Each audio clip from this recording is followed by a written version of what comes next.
Hello Sagittarius, welcome to Guruma Hindi tarot. और ये reading है 7 फरवरी से लेके 13 फरवरी तक की।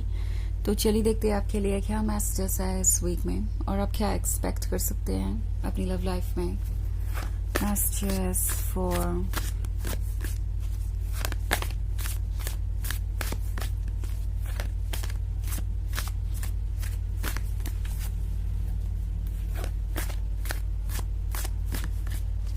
Sagittarius.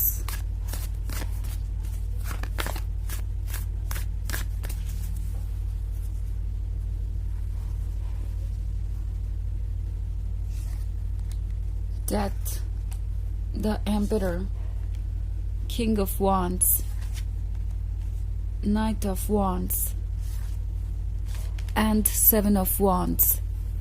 Okay. So हमारे पास है King of Wands. King of wands एक ऐसे पर्सन को शो कर रहा है जो काफ़ी ज़्यादा कॉन्फिडेंट है अपने सेल्फ वर्थ को लेके। उन्हें लगता है कि वो बहुत डिज़ायरेबल है, बहुत लवेबल है और तभी आप उन्हें चाहते हैं। एक्चुअली द एम्परर का कार्ड है यहाँ पे। सो ये काफ़ी डोमिनेटिंग हो सकते हैं। ये पर्सन ऐसा फील कर रहा है जैसे कि वो जो चाहे वो कर सकते हैं। आप उन्हें बिल्कुल भी क्वेश्चन नहीं करेंगे, आपको फ़र्क नहीं पड़ेगा। आप एक्चुअली हैप्पी है और इस रिलेशनशिप में कोई बदलाव करने की ज़रूरत नहीं है। ऑल्सो द एम्परर को लगता है कि वो आपसे ज़्यादा मैच्योर है, अंडरस्टैंडिंग है और सही गलत का अंदाज़ा उन्हें ज़्यादा है और आपको उन्हें सिंपली फॉलो करना चाहिए। बट अब यहाँ पे डेथ का कार्ड है तो क्लियरली कुछ इश्यूज तो हैं। मुझे दिखाई दे रहा है कि आप दोनों का रिलेशनशिप कॉम्प्लिकेटेड हो गया है। ये पर्सन आपकी बातें नहीं सुन रहा है या आपको नहीं लग रहा है कि आप इस रिलेशनशिप में सिक्योर हैं। डेथ का कार्ड किसी तरीके के एंड को शो कर रहा है और ये एंड इस पर्सन को पसंद नहीं। उन्हें लग रहा है कि जिस भी तरीके से आप दोनों के बीच चीज़ें चेंज हो रही हैं वो बिल्कुल ही अनफेवरेबल है उनके लिए। बेसिकली उन्हें ये दिखाई दे रहा है कि आप स्ट्रांग हैं। ओके, 7 ऑफ वॉन्ड्स का कार्ड है तो आपको अपना स्पेस चाहिए। आप चाहते हैं कि आपके भी ओपिनियंस की रिस्पेक्ट हो और ये पर्सन ये बात समझ गया है कि ये जो फीलिंग है आपकी वो टेम्प्रोरी नहीं है। उन्हें समझ में आ रहा है कि उन्हें या तो आपको आपका स्पेस देना होगा, आपको वैसे ही रिस्पेक्ट करना होगा जैसे आप उन्हें करते हैं, या फिर आप उन्हें छोड़ देंगे या उनसे दूर चले जाएंगे। और ये बात इस पर्सन को बिल्कुल भी अच्छी नहीं लग रही। वो इसे एक्सेप्ट ही नहीं कर पा रहे कि द एम्परर को कोई इस तरीके से इग्नोर कर सकता है। कोई इतना भी स्ट्रांग हो सकता है कि अपने आप को एम्परर से दूर कर लें। Okay, also night of wands का कार्ड है तो नाइट ऑफ वॉन्ड्स के साथ ये पर्सन ये सोच रहा है कि वो क्या कर सकते हैं अब इस सिचुएशन को ठीक करने के लिए। बिकॉज ये वो हो सकते हैं जो काफ़ी ज़्यादा चार्मिंग है, स्वीट है, but at the same time काफ़ी फ्लर्टेशियस भी है। सो प्रोबेबली ये बाउंड्रीज बार बार क्रॉस कर रहे थे। आप चाहे जो भी कहें या जितना भी कोशिश करें, ये पर्सन हो सकता है कि उन एडवाइसेस को इग्नोर कर रहा था या आपसे ये कह रहा था कि आप एक ओवर थिंकर हैं, कुछ ज़्यादा ही सोच रहे हैं और उन्हें जज कर रहे हैं बेवजह, जबकि वो क्लियरली अपनी बाउंड्रीज क्रॉस कर रहे थे, दूसरों के क्लोज आ रहे थे।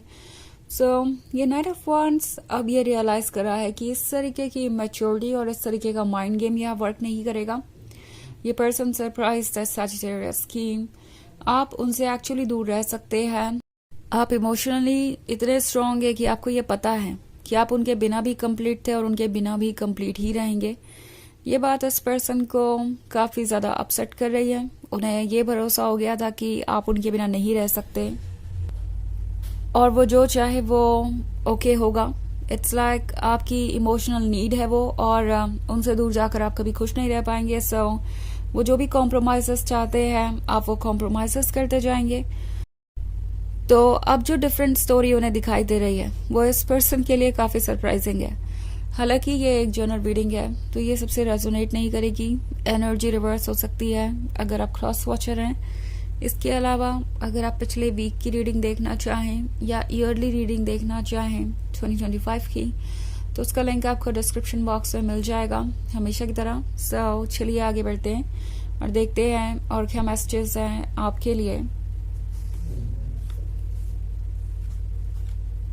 Messages for Sagittarius: Nine of Cups, King of Swords, Seven of Pentacles, Two of Wands, and Eight of Swords. Okay. So हमारे पास है King of Swords. आप इन्हें King of Swords वाली एनर्जी में नजर आ रहे हैं. ओके. उन्हें दिख रहा है कि आप भी जिद कर सकते हैं ठीक उन्हीं की तरह. और जिद इन द सेंस कि अगर आपने सोच लिया है कि आप किसी को अप्रोच नहीं करेंगे या इस बार आप रिकंसिलिएशन करने के लिए कोई इनिशिएटिव नहीं लेंगे, कुछ शुरू नहीं करेंगे अपनी तरफ से, तो वो आपने सोच लिया है, उस सोच को कोई बदल नहीं सकता. ये पर्सन ये देख रहा है कि आप कितने स्ट्रांग हो सकते हैं और इस बार आपने उन्हें जो स्ट्रेंथ दिखाई है ये थोड़ी इंटिमिडेटिंग है उनके लिए. उन्हें पता है कि किंग ऑफ सोर्ड्स बहुत लॉयल है, बहुत लविंग एंड केयरिंग है और इस किंग ऑफ सोर्ड्स ने उन्हें वो सब कुछ दिया जो वो चाहते थे और उससे भी कहीं ज्यादा. बट वो इस किंग ऑफ सोर्ड्स को समझ नहीं पाए और अब वो ये सोच रहे हैं कि एक ऐसा पर्सन जो इन्हें इतना चाहता था, खुद से भी ज्यादा इंपॉर्टेंट समझता था, इतना ज्यादा डेडिकेटेड था एक रिलेशनशिप में, अगर वो पर्सन इस तरीके का डिसीजन ले सकता है, उनसे दूर रह सकता है और उन्हें कट ऑफ कर सकता है, तो फिर उन्हें और कोई क्या इंपॉर्टेंस देगा.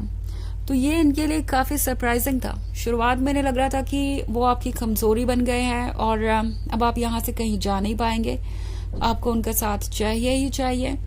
ऑल्सो 9 ऑफ कप्स के साथ ये पर्सन बस यही मांग रहा है यूनिवर्स से कि किसी भी तरीके से आप दोनों क्लोज आ जाए, आप दोनों के बीच सब कुछ ठीक हो जाए, वो भी तब जब वो अपनी तरफ से कोई एफर्ट नहीं कर रहे हैं. सो ये पर्सन एक डे ड्रीमर है और सपने देख रहा है. ओके. 2 ऑफ वॉन्ड्स का कार्ड है, तो आप में से बहुत सारे लोगों के लिए ये काफी लॉन्ग डिस्टेंस रिलेशनशिप हो सकता है या आपके बारे में ही सोच रहे हैं आजकल. ओके. और इन्हें नहीं समझ में आ रहा कि आप कौन है, आपकी जैसे पर्सनालिटी ही बदल गई हो. उन्हें अंदाजा ही नहीं था सजिटेरियस कि आप इतने फियर्स हो सकते हैं. और आपकी रीडिंग में बहुत सारे वॉन्ड्स है, हो सकता है आप किसी दूसरे फायर साइन से डील कर रहे हो. ओके. और वैसे ये इतना इम्पोर्टेंट नहीं है क्योंकि ये एक जर्नल रीडिंग है, बट ये जो कोई भी है बहुत ज्यादा पैशनेट, फियर्स, एक्साइटिंग और चार्मिंग हो सकता है. और इन्हें हमेशा खुद पे बहुत ज्यादा कॉन्फिडेंस था कि कोई उन्हें कट ऑफ नहीं कर सकता, इग्नोर नहीं कर सकता. वो जिसके क्लोज आना चाहेंगे उसका अटेंशन उन्हें मिलेगा ही मिलेगा. एंड अब चीजें चेंज हो रही हैं. इस पर्सन ने ये रियलाइज नहीं किया कि जो कुछ भी हो रहा है वो कितना टफ है आपके लिए और ये आपको किस तरीके से अफेक्ट कर रहा है. उन्होंने ये अंदाजा नहीं लगाया कि अगर कोई चीज आपको इतना हर्ट करेगी तो डेफिनेटली आप ये जरूर सोचेंगे कि वो रिलेशनशिप आपके लिए अच्छा है या नहीं है, या इवेंचुअली आप किसी से कितना भी प्यार करते हो, अगर किसी रिलेशनशिप में रहना इतना ज्यादा पेनफुल हो गया है कि वो सेपरेशन के पेन से भी ज्यादा है, तो डेफिनेटली आप सेपरेशन ही चूज करेंगे या उनसे दूर चले जाएंगे.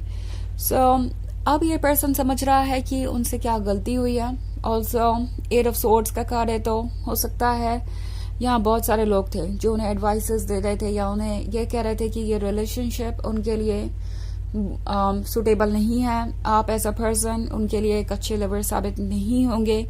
आज नहीं तो कल आपका ब्रेकअप हो ही जाएगा. ये लोग आपको जज कर रहे थे और आपके पर्सन ने इन लोगों की बातें सुनी, एडवाइसेस सुनी और अब उन्हें लग रहा है कि उनसे कितनी बड़ी गलती हो गई. ऑल्सो हमारे पास 7 ऑफ पेंटिकल्स का कार्ड है, तो ये पर्सन अभी भी वेट कर रहा है चीजों के बदलने का, बट सब कुछ यूनिवर्स पे इन्होंने छोड़ दिया है. ये अपनी तरफ से एफर्ट करने को अभी भी तैयार नहीं है. द एम्परर अभी भी अपने ईगो की ही बातें सुन रहा है और उसे लगता है कि आज नहीं तो कल आप ही उन्हें अप्रोच कर लेंगे, उन्हें अपनी तरफ से कोई एफर्ट करने की जरूरत नहीं पड़ेगी. सो चलिए देखते हैं कि आपके लिए ऑरेकल मैसेज क्या है.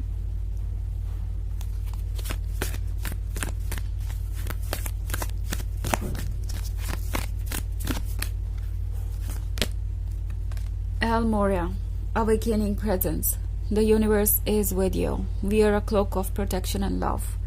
तो ये कार्ड आपसे कह रहा है आप चाहे जिस भी सिचुएशन से गुजर रहे हो, जितने भी पेनफुल सिचुएशन से या जितने भी टफ फैसले आपको आगे लेने हो, यूनिवर्स आपको सुन रहा है, आपको प्रोटेक्ट कर रहा है. सो आगे बढ़िए और अपने इस लाइफ को उस पॉइंट ऑफ व्यू से देखिए जिस पॉइंट ऑफ व्यू से आपको देखना चाहिए, बिकॉज इस पर्सन ने बहुत कुछ चेंज कर दिया है आपके लाइफ में और मे बी आपका नजरिया खुद की तरफ भी बदला है।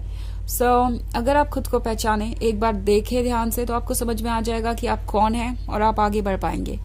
सो ये है रीडिंग इस वीक की। आई होप आपको अच्छी लगी होगी। Thanks for watching. Till next video, bye.